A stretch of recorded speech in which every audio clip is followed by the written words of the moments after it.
Assalamualaikum warahmatullahi wabarakatuh. Salam sejahtera bagi kita semua. Yang terhormat kepada Bapak Hari Setia Nugraha selaku dosen pengampu Hukum Konstitusi. Perkenalkan, kami dari tim debat kelas D angkatan 2019 dengan saya sendiri, Imron, selaku pembicara yang akan memandu jalannya perdebatan pada hari ini.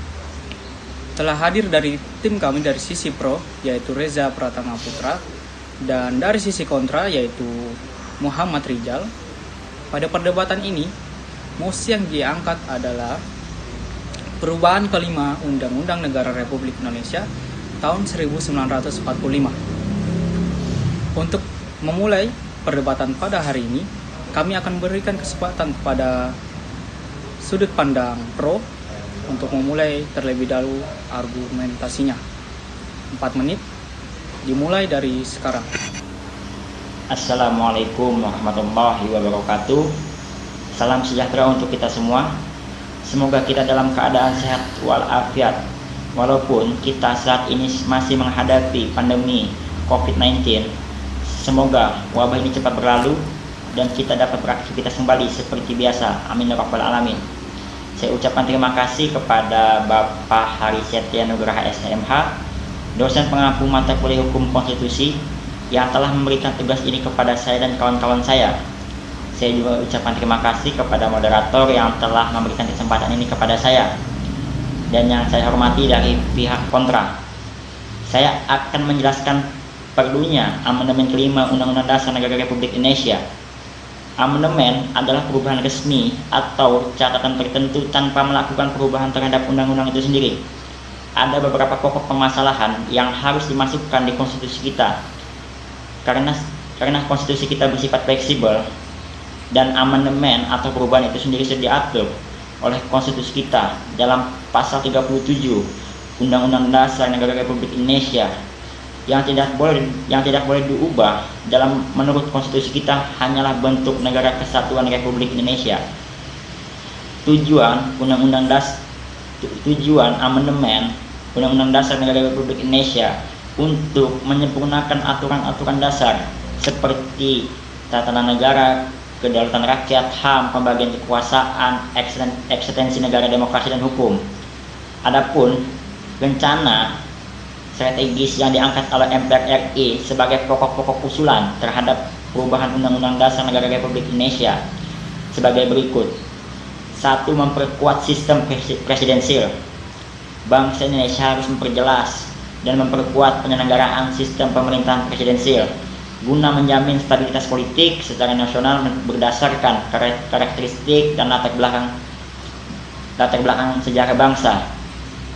Yang selanjutnya, memperkuat lembaga perwakilan guna meningkatkan kualitas kebijakan dari segi derajat keterwakilan. Dalam setiap pembentukan perundang-undangan diperlukan mekanisme check and balance antara kamar dalam fungsi legislasi dalam lembaga perwakilan. Selanjutnya, memperkuat otonomi daerah.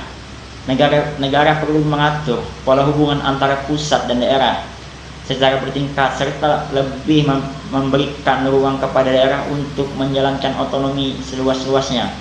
Selanjutnya, calon presiden independen. Mekanisme pemilihan presiden atau pemimpin bangsa sebaiknya tidak saja melalui partai politik, melainkan membuka pintu bagi calon perseorangan atau calon independen.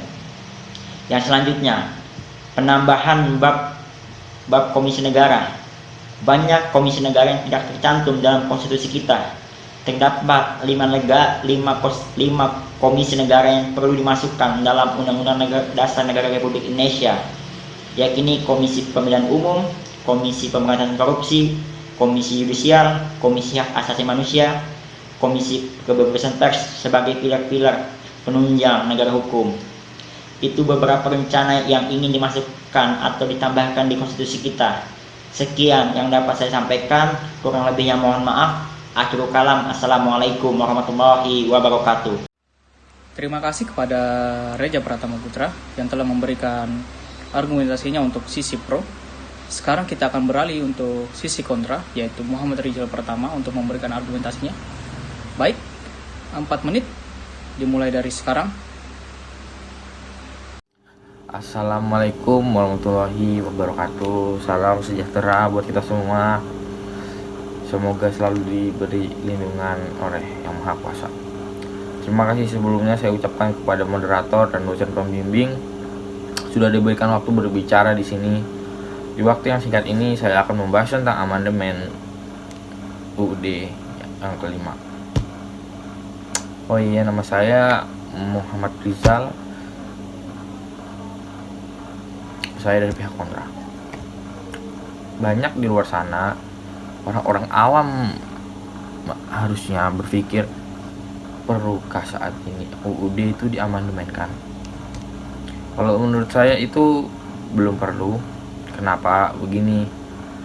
Parameternya itu harus ada dua. Apakah usulan itu datang dari rakyat seperti saat reformasi? Tuntutannya itu datang dari rakyat, salah satunya. Dan yang kedua itu, apa sih dampaknya, apa sih manfaatnya bagi rakyat? Dan terjadinya perubahan-perubahan harus dilakukan dengan alasan-alasan yang sangat kuat bahwa harus ada perubahan. Yang terjadi jika UUD ini diamandemenkan, ada yang harus digarisbawahi, yaitu kembali berdirinya GBHN atau Garis-Garis Besar Haluan Negara. GBHN yang melegitimasi MPR sebagai lembaga tertinggi negara. MPR menjadi lembaga tertinggi dengan berbahaya jika pimpinan MPR itu tidak amanah.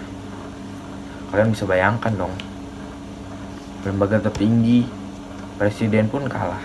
Kalian bisa bayangkan kalau pemimpin MPR itu tidak amanah, bagaimana bahayanya negara ini. Lembaga tertinggi negara akan memiliki pengertian bahwa ia adalah institusi di atas presiden, DPR, DPD seperti yang saya sampaikan tadi, dengan kewenangan yang luar biasa, dengan power yang luar biasa. Tentu akan menjadi berbahaya jika pimpinan lembaga tersebut tidak amanah.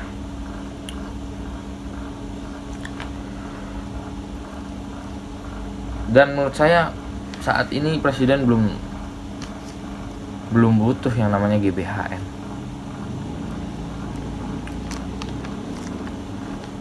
Amandemen UUD 45 ini sangat berbahaya sebab MPR akan kembali menjadi lembaga tertinggi. Amandemen ini bermaksud mengembalikan GBHN sebagaimana saat Orde Baru, saat MPR menjadi lembaga tertinggi negara. Saat itu MPR hanya menjadi alat legitimasi penguasa agar bisa terus melanggengkan kekuasaan. Kita buka kacamata di saat reformasi, kita punya pengalaman buruk, kita punya sejarah yang sangat buruk saat MPR menjadi lembaga tertinggi negara. Saat institusi MPR disandera penguasa, maka MPR hanya alat legitimasi melanggengkan kekuasaan presiden secara terus-menerus tanpa pembatasan di zaman Soeharto. Cukup sampai di sini saya paparkan tentang opini amandemen 45 yang kelima. Bila saya ada salah-salah kata atau kurang katanya, saya minta maaf yang sebesar-besarnya, dan saya akhiri. Wassalamualaikum warahmatullahi wabarakatuh. Semoga semua masih diberi lindungan oleh Tuhan Yang Maha Esa. Terima kasih. Terima kasih kepada pihak pro dan pihak kontra yang telah memberikan argumentasinya. Amandemen atau perubahan tentu hal yang baik untuk memperbaiki sistem yang ada atau yang masih kurang. Tetapi amandemen yang baik tidak boleh dilakukan secara terburu-buru. Karena amandemen Undang-Undang Dasar hal yang harus dilakukan secara baik dan tidak main-main. Undang-Undang Dasar adalah aturan dasar negara. Jadi apabila ini mengamandemen harus dilakukan secara sabar, teliti, dan tidak terburu-buru. Walaupun baik, tetapi apabila dilakukan secara terburu-buru akan menimbulkan kecurigaan di masyarakat. Terima kasih. Apabila ada hal yang tidak baik atau tidak berkenan, saya sebagai moderator meminta maaf yang sebesar-besarnya, dan semoga virus COVID-19 ini cepat berlalu. Amin amin ya robbal alamin. Assalamualaikum warahmatullahi wabarakatuh.